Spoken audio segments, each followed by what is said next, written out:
Assalamualaikum warahmatullahi wabarakatuh. Perkenalkan, nama saya Alia Hanania Filza.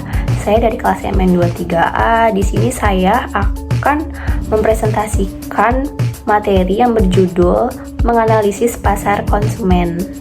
Di slide pertama ada pengertian dari pasar konsumen. Apa itu pasar konsumen? Pasar konsumen adalah jenis pasar yang terdiri dari individu ataupun rumah tangga yang membeli barang dan jasa untuk kebutuhan pribadi atau konsumsi sehari-hari, bukan untuk dijual kembali ataupun digunakan dalam produksi. Dalam pasar ini, keputusan pembelian dipengaruhi oleh faktor seperti preferensi pribadi, tren, harga, kualitas produk, dan strategi pemasarannya. Baik, di slide kedua ada pasar konsumen dan karakteristiknya, yaitu pasar konsumen merupakan sekelompok individu yang membeli barang dan jasa untuk dikonsumsi sendiri, bukan untuk dijual kembali. Karakteristik utama dari pasar konsumen meliputi 5 macam, yaitu yang pertama ada volume pembelian yang tinggi. Volume pembelian yang tinggi merupakan konsumen individu secara kolektif membeli dalam jumlah besar meskipun pembelian per individu kecil. Kemudian yang kedua ada keanekaragaman produk. Keanekaragaman produk merupakan pasar konsumen yang mencakup berbagai kategori produk yang digunakan dalam kehidupan sehari-hari. Yang ketiga ada sensitivitas terhadap harga dan promosi, merupakan konsumen lebih merespon terhadap diskon, promosi, dan strategi pemasaran lainnya. Kemudian yang keempat ada pola pembelian yang dipengaruhi oleh emosi dan psikologi, yang merupakan keputusan pembelian seringkali didasari oleh kebutuhan emosional dan faktor psikologis. Yang kelima ada dampak teknologi dan digitalisasi, yang merupakan konsumen semakin mengandalkan internet untuk mencari informasi dan melakukan transaksi. Baik, di slide ketiga ada faktor yang mempengaruhi perilaku konsumen. Perilaku konsumen dipengaruhi oleh 2 faktor. Yang pertama ada faktor internal yang terdiri dari 4 bagian.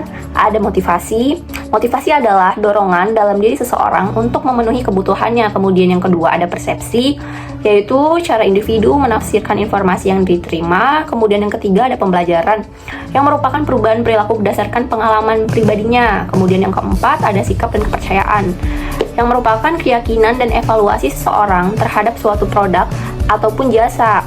Kemudian yang kedua ada faktor eksternal. Faktor eksternal juga terdiri dari 4 macam. Yang pertama ada budaya. Budaya adalah nilai, norma, dan kebiasaan yang mempengaruhi perilaku.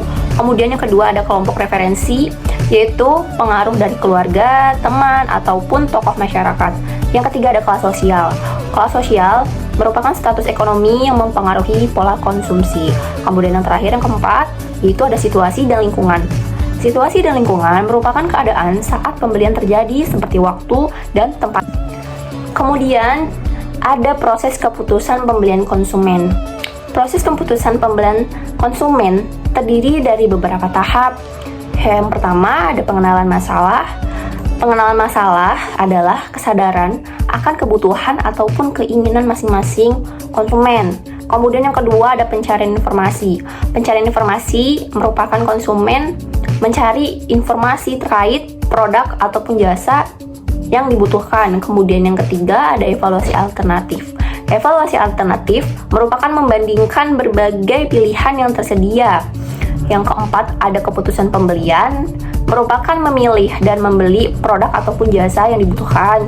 Yang kelima ada perilaku pasca pembelian, yaitu merupakan evaluasi setelah pembelian yang bisa berujung pada kepuasan atau ketidakpuasan dari konsumen tersebut. Selanjutnya, ada segmentasi pasar dalam perilaku konsumen.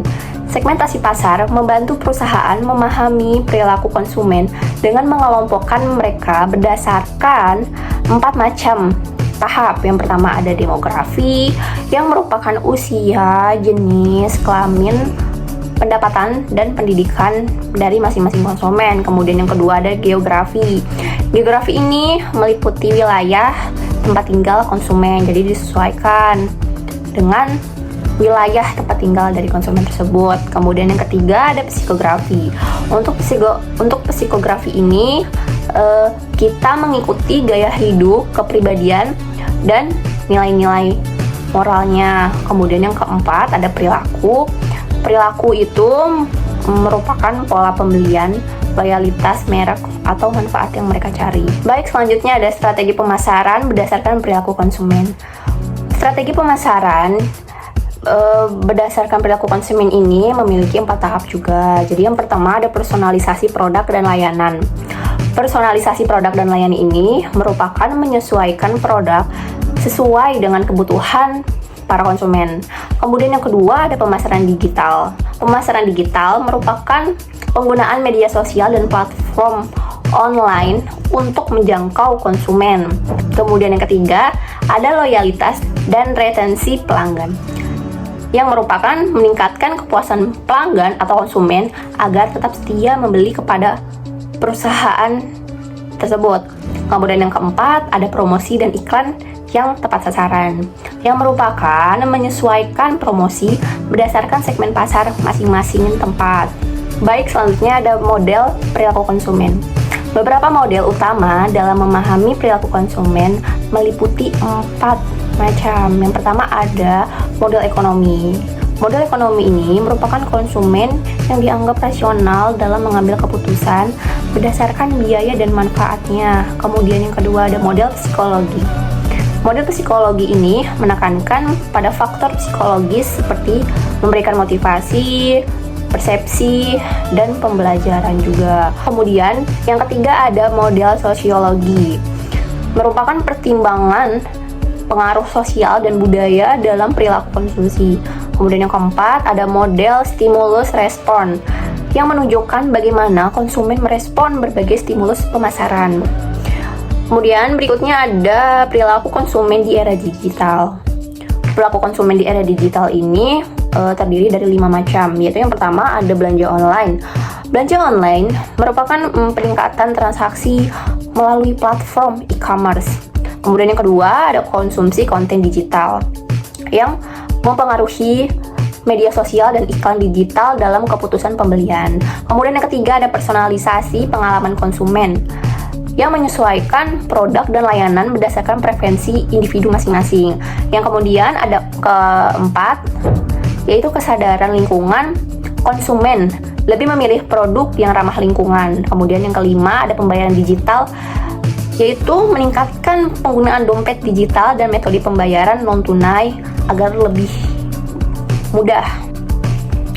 Kemudian ada implikasi perilaku konsumen dalam strategi bisnis, yang terdiri dari 5 macam, yaitu yang pertama ada pengembangan produk. Pengembangan produk merupakan menyesuaikan produk dengan kebutuhan konsumen. Kemudian yang kedua ada pemasaran yang lebih efektif, yang merupakan menggunakan data perilaku konsumen untuk strategi pemasaran yang lebih efektif atau yang lebih tepat. Yang ketiga ada peningkatan layanan pelanggan. Peningkatan layanan pelanggan ini memahami bagaimana sih kebutuhan konsumen untuk meningkatkan kepuasannya. Kemudian yang keempat ada optimalisasi harga, yang menyesuaikan harga berdasarkan segmentasi pasarnya. Yang kemudian nomor 5 ada inovasi teknologi, yang memanfaatkan teknologi untuk meningkatkan pengalaman konsumen. Jadi, kesimpulannya dalam materi menganalisis pasar konsumen memiliki karakteristik unik yang dipengaruhi oleh faktor internal dan eksternal, serta terus berkembang seiring dengan perubahan teknologi dan tren sosial. Maka dari itu, pemahaman terhadap perilaku konsumen itu sangat penting bagi bisnis untuk menciptakan persaingan di pasar. Dengan menganalisis pola konsumsi dan faktor yang mempengaruhinya, perusahaan dapat mengoptimalkan produk, layanan, dan komunikasi pemasaran guna memenuhi kebutuhan pelanggan dengan lebih baik. Untuk materinya sudah saya presentasikan semua, kurang lebihnya saya mohon maaf. Terima kasih. Wassalamualaikum warahmatullahi wabarakatuh.